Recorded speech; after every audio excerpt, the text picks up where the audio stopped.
Hi everybody, and welcome to another episode of SBTDT.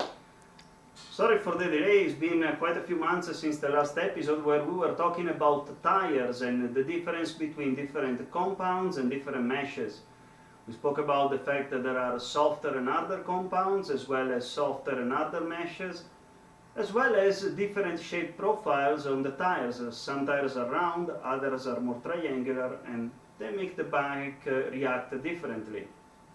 By now, you should have been able to choose a tire and decided if you prefer better a triangular profile or a round profile. But the problem remains of the choice of what compound to use.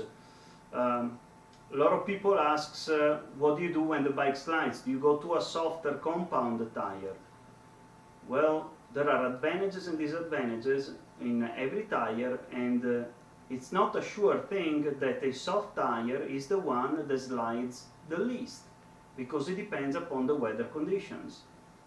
So, when do I use a soft tire?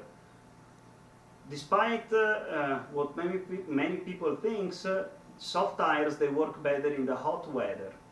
You have to have a hot day, and soft tires, they tend to give a really nice grip, and they work better in hot temperatures. If you put a soft tire during a cool day, the soft tire is gonna just cold tear, it's gonna just break apart really easy because it cannot reach its ideal temperature, and that's a big problem. When it's cooler, you're forced to go to a harder compound tire that can work in less friendly conditions, weather conditions. Wait a second, I'm saying less friendly doesn't mean that I'm talking about rain. If you go under the rain, you need to use rain tires, which they are super soft. But in here we start talking about different types of tires. So let's specify a thing of the tires that I've been using. As you saw the last time, the tire that I used to go on the track and race have been the Pirelli Diablo Super Corsas. It's not a slick tire, but it's not even an actual street tire. This is a kind of a mid-range between a race tire and a street tire.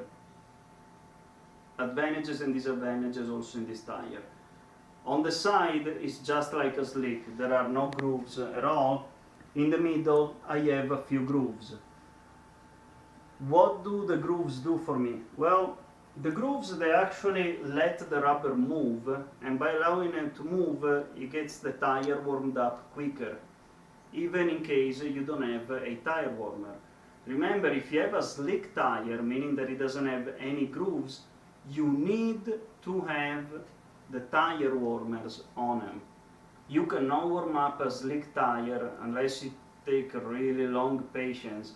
You won't be able to participate to a competition if you don't pre-warm up a slick tire. It's very, very important that you bring it to the correct temperature with the tire warmers.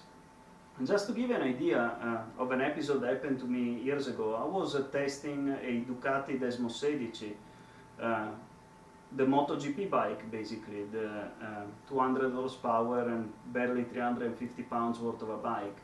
And I had the tire warmers on, the bike had the slick tires already mounted, but the rear tire warmer quit working shortly before I went on the track.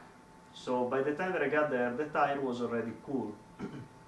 Well, long story short, I decided to take it very easy. I did the 3 laps in a fairly slow pace. The first lap I was really slow, and then I increased the speed a little bit at a time.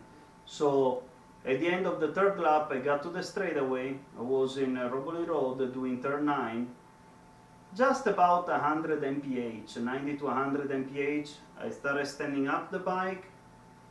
I got onto the throttle. I was in 4th gear. The tail just started woo, woo, woo, fishtailing on me because the rear tire started just going.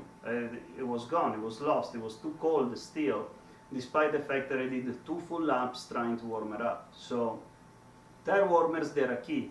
But remember that the tire warmers, they don't mean everything, because a key thing in the tires, whatever tires you use, you need to look at the pressure specifications.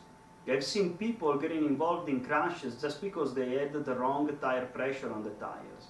In my case, these tires that I have in here, Pirelli is pretty clear. They say that you need to bring between 26 and 28 psi hot. What does hot mean? Well, it doesn't mean hot just on the tire warmers, because the tire warmers, they bring the tire up just about 170 to 180 degrees. But when you start riding hard, the tires is much hotter than that. So that's not enough.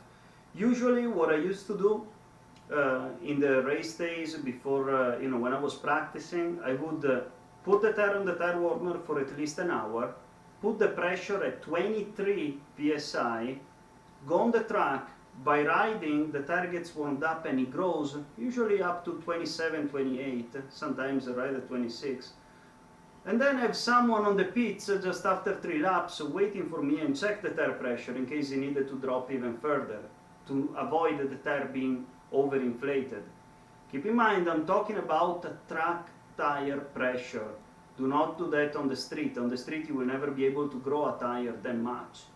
I'm talking about stressing a tire to its limit, pushing and squishing and making it move in all its points and making it become extremely hot. And the tire pressure grows. Keep in mind that not all the tires they have the same requirements.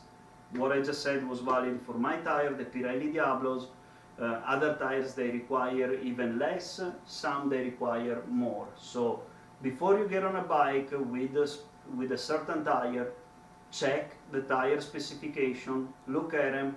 Remember that they talk most of the times about the hot temperature, hot pressure, so temperature after you did a few laps around the track. So check it.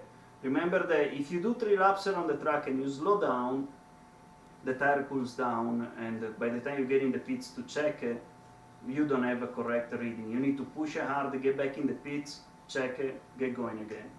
That said, how do you choose the compound? Like I said earlier, it depends upon the condition. Usually with the tires that I used, hot day means that I had to use a softer tire. A cooler day, harder tire. A thing that I never had to do was to put a soft tire in the front. Usually in the front you have always a little harder tire. I know it sounds weird and it goes against any logic, but the reality is that the front tire, you never get it warm enough to make it work with the soft compound. You need to use something a little harder. In the case of the Pirellis, they have 5 different ratios. You can go from a red tire, which is hard. Then you have yellow, which is medium hard. Then you have green, which is medium soft. Blue, which is soft. And white, which is a qualifier. Qualifier tires, I never use them. I mean, they're rated to last 5 laps. They're meant only to do the qualification lap, be as fast as you can in the single lap, and then you scrap them. Most of the times that I raced and went on the track, I used the medium soft, so the green, and I believe that the one that I have in here, it's a green tire as well. In fact, yes, he has the green dot in here.